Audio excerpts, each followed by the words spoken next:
السلام علیکم زه یم انیس خان او نن دی د جون 3 تاریخ کال دی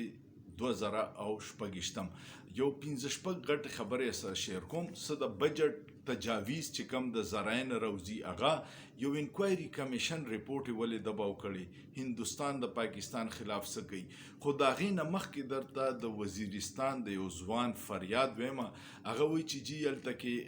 ساپریشنز دی حالات تاسو ته پته چې ډیر خراب دي نو وی اکثر کرفیو وی آمد و رفت بندي نو مریضانو ته ډیر زیات تکلیف دی الته کې سټوډنټان گیر شوي یا مریضانی نو هغوی د پاره ډیر تکلیف دی په میډیا باندې د باره کې کنفرمیشن نشته چې آیا الته کې افیشلی کرفیو دا کو د اپریشن د وجه آمد و رفت بندي د اغه دوستان کم د وزیرستان یا د میران شاوی نو هغوی لک صورتحال وایي چې څه دی په کمنټس کې بل خبر دا دی چې بجټ را روان دی او دا بجټ د پاکستان د تاریخ د ټول نه سخترین بجټ به ماهرین وي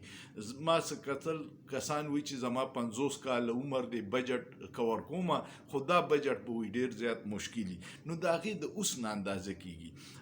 په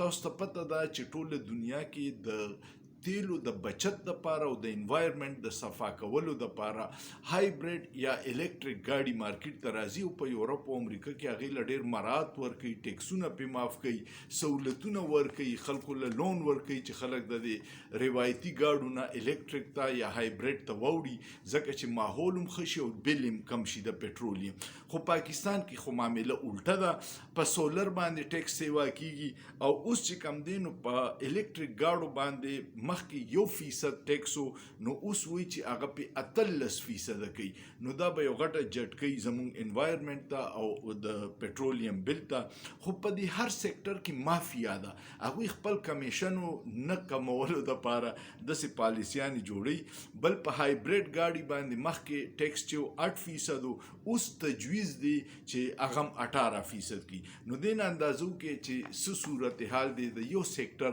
دا نور به وقتن فوقتن زتا اوستا بیا وېما بل په بجټ کې په پټرولیم دی وخت کې د ملک د آمدن دوه درې ذریعې دي یو د بجلی په بل کې واته قسمه ټیکسونه د عوام نه راټولي او یو د پټرولیم دی پټرولیم کې دی وخت کې 260 نه 265 روپے پوري پر لیټر ټیکس دی خو اوس په دې بجټ کې یو نوې ټیکس لیوی ټیکس لګي هغه ته وی انوایرمنٹ پروټیکشن لیوی او هغه کې حکومت اراده ده چې 90 ارب روپے په دې کال کې د پټرولیم په قیمتونو کې اضافه وکړي او دغه د پار راټول کی نو دا یو صورتحال دی بل طرف ته چې تو ګوري نو پاکستان کې کاروبار ورسته ورځ ختميږي بجلی انتها ته ورسېدا سیاسي ماحول نشته معذرت په دې وجه باندې دا اوس تازه سروې راغلی ده او دا یو دغه د دې ته وی بزنس کانفیډنس انډیکس دا غي کې وی چې 80% د ادارو چې کم د نوې سرمایه کاري فیصله کړي ای مؤخر کړي لکه وی 80% ادارو دا وی چې را مونږه نوې سرمایه کاري لانکو حالات د ملک د سدي چې نشي کولی کاروباري اعتماد چې دی هغه 22% کمی پکې راغی او صرف 22% کمی راغی او صرف 14% پاتې شو 13% بل پکې نیو انډستری نوې کارخانو لګولو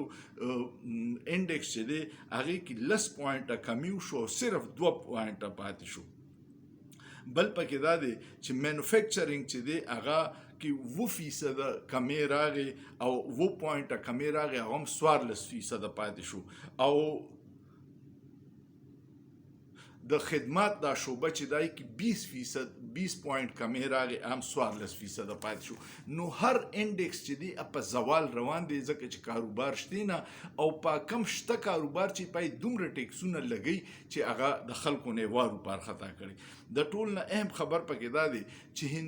یو طرف ته زمون دا صورتحال دی بل طرف ته هندستان دا چلکی چې په دریای چناب باندې په هغه د غرونو ناراضي د هغه هند کشمیر نه نو هغه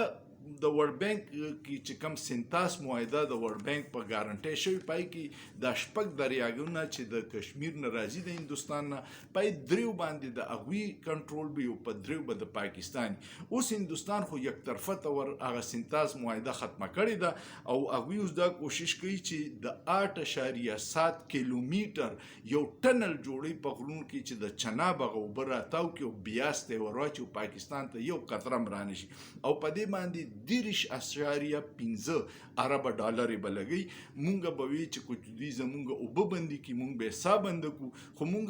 په دغه خبر اوس پرېخه دا ادارې بخپل کوششونه کوي ځکه چې حکومت ټول مصروف دی په ګلګت په الیکشن کې بیا د ووټ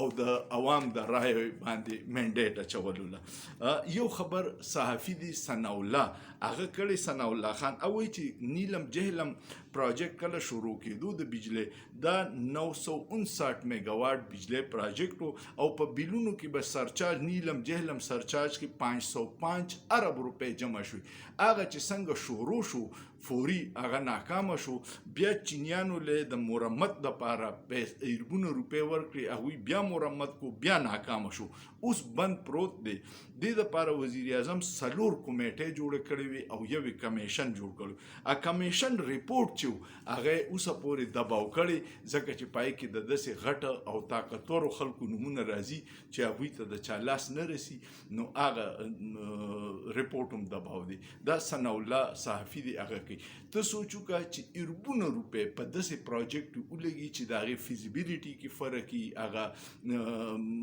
ماهرین نالایق راوستي او اربونه روپے د قوم ځای شي 1515 ارب